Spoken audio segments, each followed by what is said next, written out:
হাওরের সৌন্দর্য উপভোগ করার জন্য আজকে আবারও চলে এসেছে হাওর অঞ্চলে।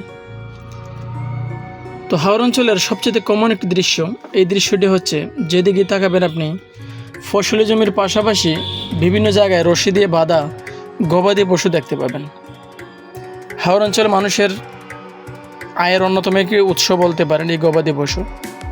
আর এই পশুপালনে তেমন কোনো খরচ নেই, সম্পূর্ণ প্রাকৃতিক ঘাস খেয়েই গরুগুলো বড় হয়। তো সময়টা এখন চৈত্র মাস। আমার ডান পাশে দেখতে পাচ্ছেন একটি ফসলি জমি, এখনও তেমন রং আসেনি, হয়তো আরও কিছুদিন সময় লাগবে কাটতে।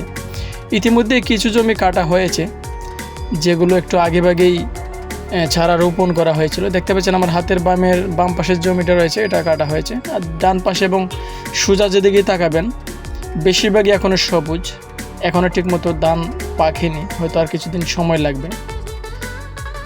তো এই বিস্তৃত হাওর দেখতে হলে আপনাকে অবশ্যই সুনামগঞ্জ বা নেত্রকোনা অথবা কিশোরগঞ্জের কোনো এলাকায় আসতে হবে।